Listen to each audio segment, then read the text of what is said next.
miss me? Good to see everybody, man. I did. Yeah. I missed you guys too, man. Tyrese, first of all, can we have a little health update after what we heard about maybe you were dealing with in the Olympics? Yeah, I'm good. I'm good, ready for the season. Anything specific that was bothering you at that time?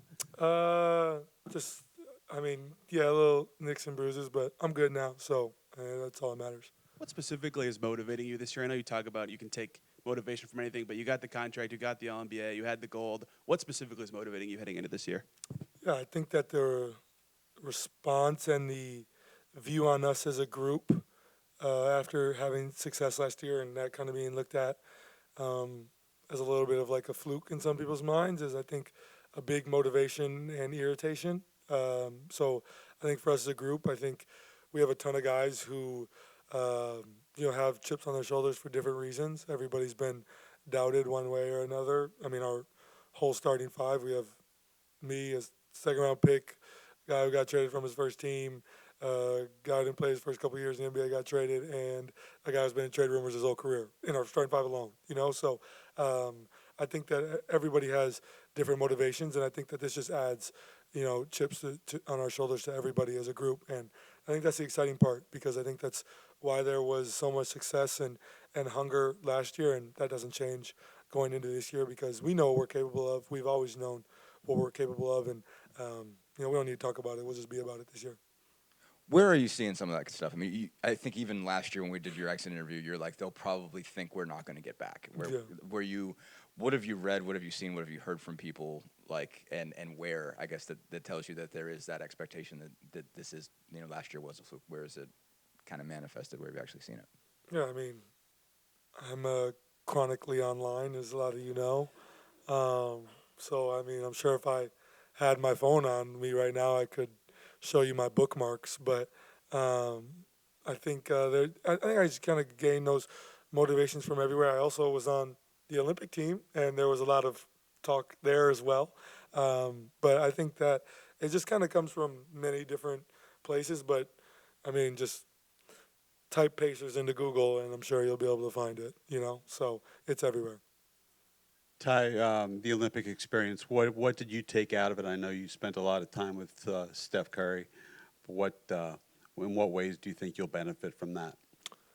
Yeah, it's a loaded question. I think for me, the Olympics was a great experience, but I think more than anything, it was kind of like an ego check as well. Kind of having to, put that out the door and just, care about team success.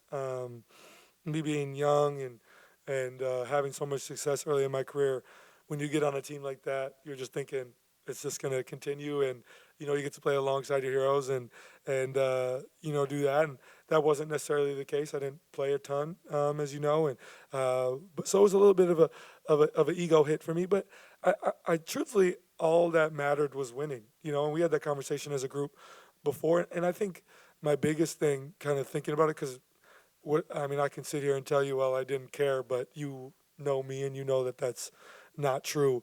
But I think like everybody kind of has to pay their dues, and we've had a lot of superstars in our league who have had to pay their dues when they put on a USA uniform, and that's just a part of it. So I enjoyed the hell out of my summer. I had so much fun. Like being a part of those games was, being able to be there for those games was. A magical thing to sit and watch those, and something that I'll remember forever. And I think that was a lot of fun for me. But I think out of anything, it just gave me a newfound appreciation to the game of basketball. I think I have never in my life had to sit on the bench really for anything. I came into the NBA, a lottery pick. I played a ton, even though I came off the bench. I played a ton, and then for my second year on, I've started and had a ton of success, and obviously before the NBA, I've had a ton of success in my career and rarely even got on the bench during the game, let alone sit on the bench for the whole game. So it was definitely an ego check for me, but I think it's all part of it, and it's a new experience for me. But I kind of just used what I could to my advantage. You talked about my relationship with Steph. It's funny because me and Steph before the Olympics had never spoken before. Funny story. We have never really said two words to each other except for good game. So kind of go and have dinner with him and just sit down and pick his brain because we have a lot of similarities as far as our defensive limitations, I think you could say. So I think I could just, but I think at the same time, he's had so much success while having similar defensive limitations as me, and so just picking his brain on things like that was important for me. So I'm really thankful for the experience I had, not just with him, but the group as a whole. So I'm just really thankful for it. Since I still have the mic, speaking of defense, in what ways do you think you can be a better defensive player this year? And in what ways will you be a better defensive player? Yeah, I think defensive IQ, I think that people look at me as such a high IQ player, but when I watch film sometimes, I'm pretty frustrated by like what I'm thinking defensively. It's different if you're in the right place and a guy makes a shot, or you're in the right place and I mean it's the NBA. Everybody's elite. Like it's different if you're trying and guy gets by you and scores. Like that's one thing. But sometimes I think when I go back and watch film, like I'm not in the right places a lot of times. So I think that's just a big focus for us as a group, like as a whole. Like we're the last couple of years we've been really young and we're still young, but the teams that are winning aren't old. Like Boston's not old. Jason's 2 years older than me, so they're not going anywhere.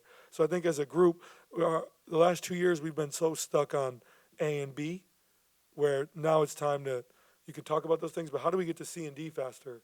How do we, progress and think the game at a faster level? And I think that applies to everybody, but and me especially. So I think as for how high my IQ is offensively, it's just carrying that on defensively and just as a whole as a basketball player. Ty, as another year goes by in the league, what do you personally hope to give to this team here this year? Just sustain success. I think what you have to realize is the gap from the 2 seed to the 8 seed, I think, was 4 games last year. 3 games, yeah. So like it's really nothing, and so I think for 82 games you just have to be locked in and figure it out and hold guys accountable the right way, because it's so easy when you have bad games. I'm sure I would bet any money. I mean, I'm not allowed to bet, but I would probably guarantee that you'll hear this year after a bad loss, we got to flush that one, and you hear that from every NBA team when a bad loss occurs. And when you have a good game, it's, take learn we can, move on. But for 82 games, it's just, there's not, the margin of error is not very large. And there's so many good teams in our conference battling, where everybody's chasing Boston, of course, but the gap from Milwaukee, New York, Orlando, us, Cleveland, I'm sure I missed a couple teams in there. It's not large by any means, So it's all about how can you, when you're in a slump, how can you get over it quickly and move on to the next thing. But for me, I think it's just about holding guys accountable and holding myself accountable to not let slumps, be sustained. And when things are going well, how can we keep things going well? So it's all important, but that's where I have to grow as a leader, is moving on, getting on to the next thing. And I think we have to grow as a group.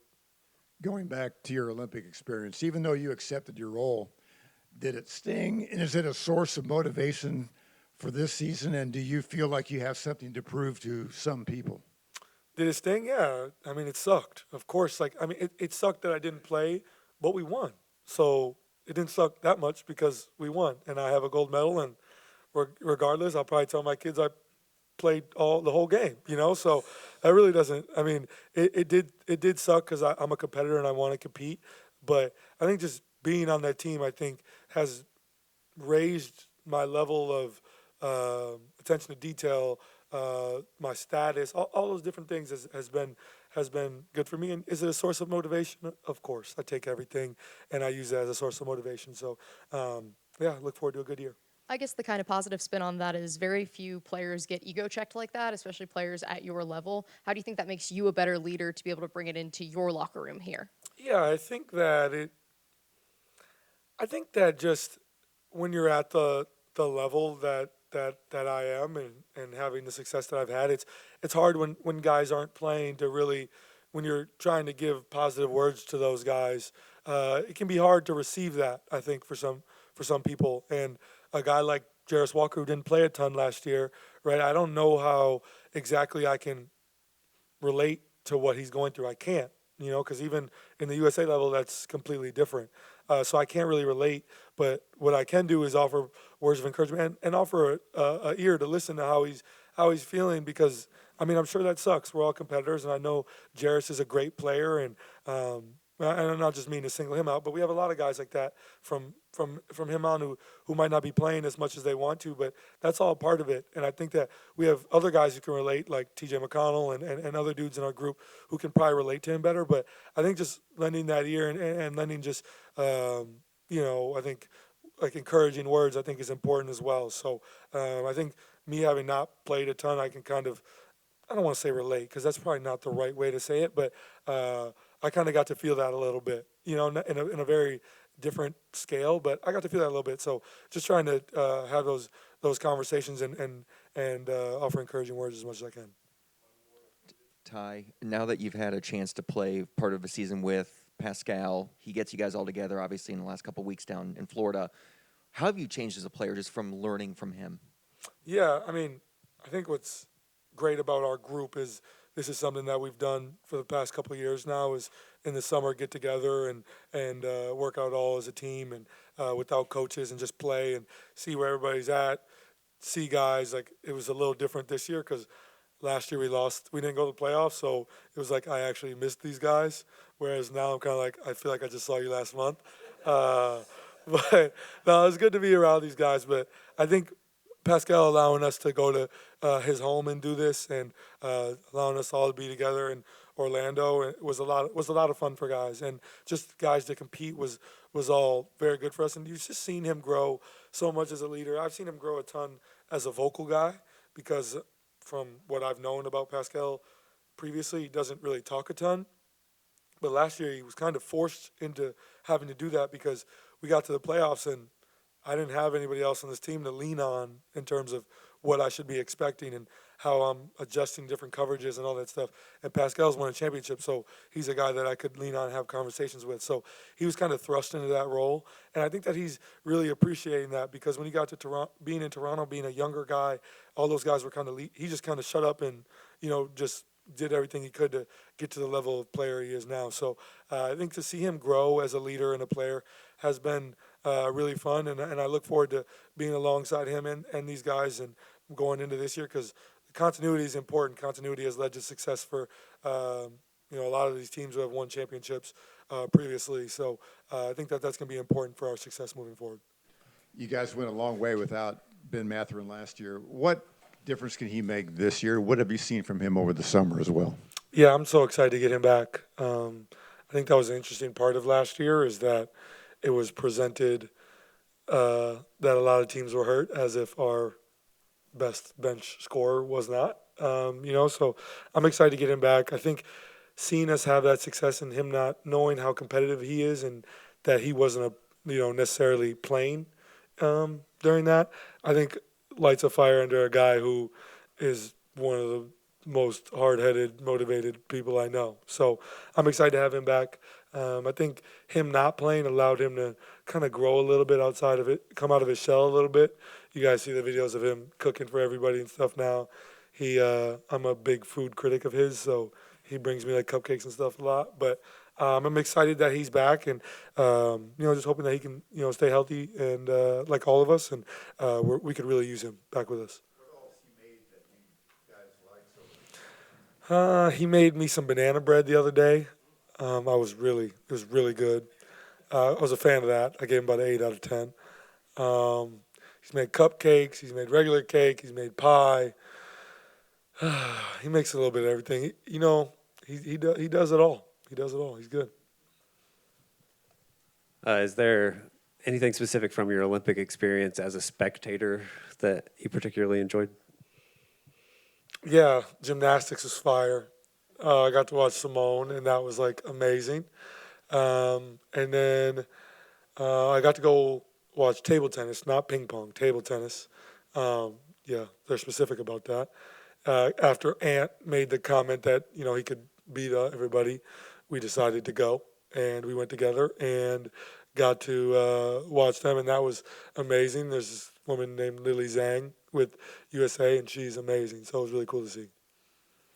This summer, WWE got to go to Madison Square Garden, the Jalen Brunson situation. You talk about just the couple experiences you've had there with WWE and kind of taking on that villain role. Yeah. So I love, as you guys know, I'm a big WWE fan. So when they called me to go do the thing in Madison Square Garden, I told them yes before they could even finish what they wanted. I didn't really know what I was going to do. I knew I was going to be a bad guy in there, but didn't know Jalen was going to be a part of it. We didn't know until he showed up, and I was like, okay, I guess we're doing this. So it was fun, all in good fun. I guess I didn't realize how much I really am disliked out there, but that was a little eye opening. That was a lot of fun though. My dad and my girl and my boys were front row, and so we had a great time. It was fun. Just to go back to the Olympics, I think you mentioned just the ego check piece of it, but I think everybody that watched was sort of impressed by just sort of how good of a team you were, how much you went out of your way to just celebrate what everybody was doing. I guess, how did you process all that in real time?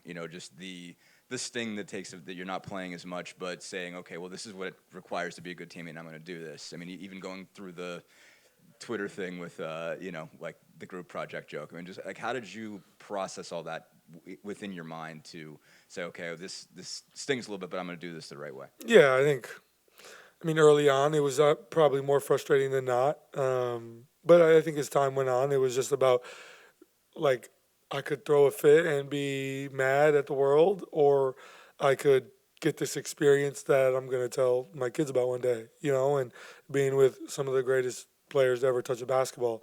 And so to be alongside them and get to know them better and hang out. Like, our first couple games weren't in Paris, so we would take a train down and we would just stay in a hotel, just us players.